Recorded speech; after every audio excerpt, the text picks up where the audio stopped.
everybody, it's Kelly, and I am back with another layout, and I'm doing a layout that has sort of a special meaning to it because it's a photo of my daughter-in-law's grandfather.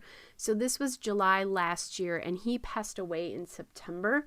So he loved basketball. He loved nothing more than being with his family, and this is a really special memory for them. Also kind of a cool photo because this is in their backyard. So I wanted to make sure that this one got included in their scrapbooks. It's actually my last layout for their 2021 album, and I will be delivering those albums to them later today, which is super, super exciting. All right, so I'm using 3 pattern papers here. Right now I'm punching that orange paper, which is from Vicki Boutin. It's the Wildflower and Honey Mingle paper. I used a border punch from Martha Stewart there. And then that background circle paper is Vicki Boutin Color Study. It's from the 12 by 12 pad, as is the green paper above it. And I like the circle paper because it's bright. This is a happy memory. And the photo's pretty dark, but also has a lot of color in it because it's at sunset. There's that really bright fire, and then there's the TV with the Bucks game on it. So there's some green in there that you see a little bit better when you're in person. So I wanted to kind of pull, the circles and some of those color ideas in. So I just put that down. I did add some Tim Holtz vintage photo ink to a lot of these pieces of paper, and then the die cut pieces, because the papers behind were pretty vintage like, and I really wanted to kind of keep that feel, which I love the orange of that last card, that Ellie Studio card, but it's too white. There's already a ton of white on the bottom, and I didn't want to do any more. That 3x4 card there is a miscellaneous piece. I don't know exactly where that came from. And then you see that basketball sticker back there. So that big basketball sticker is from Sticko.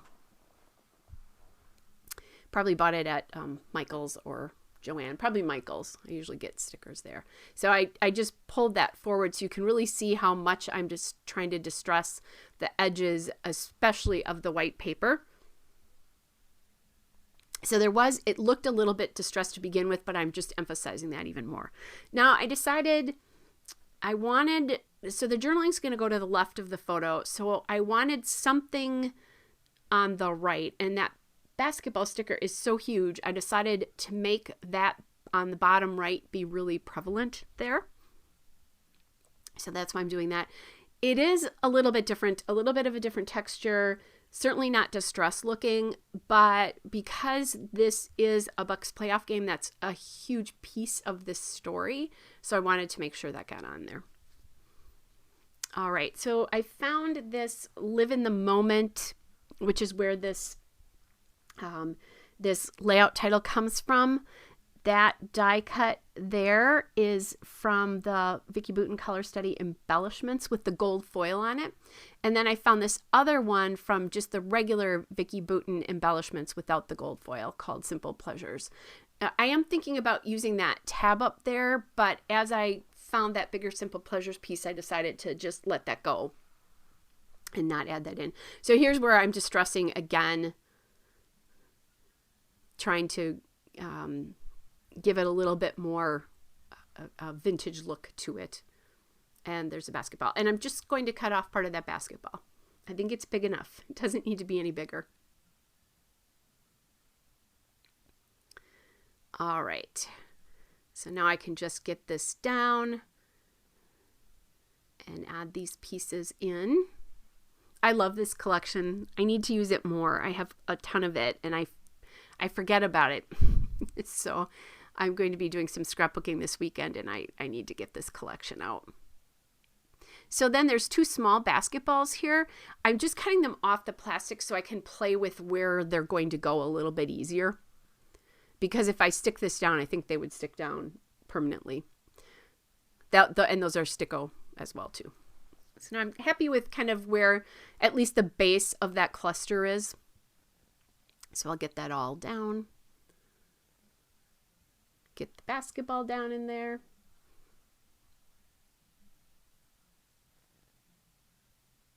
And there we go. So now I do want more embellishment pieces here. Not sure what that's going to look like. So I'm going to the Vicki Boutin sticker book here.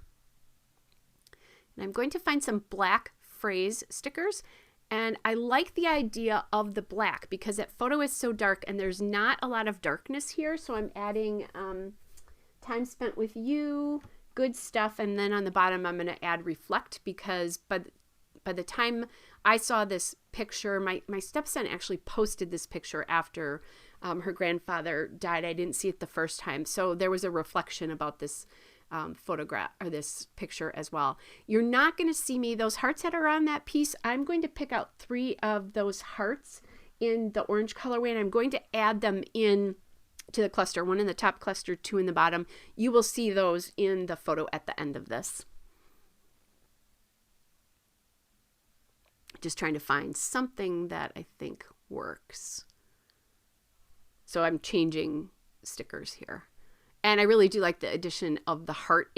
Otherwise, there was no basketballs on the bottom. It felt a little weird that I wasn't echoing that in some way. And that's I like that. So there's the basketball cut off, and I like how that turned out with that little look. Oh, and now my camera's focusing on my arm there. Back when I could still wear short sleeves before it was chilly in Wisconsin. I've had these layouts done for a few weeks, and I'm finally getting a chance to actually talk about them for you. All right, so the last thing I'm going to do is add enamel dots in Warm and Cozy, which is the perfect orange for a basketball layout. So that gives me another texture, and they're shiny like the basketball too, so I think it helps balance those basketballs out a little bit. So another reason to use those. And I love how this came out, and I think it's going to be really special for them. There's the still shot and a couple of detail shots. Hope you're all well, and I'll be back with another layout again soon. Bye, everybody.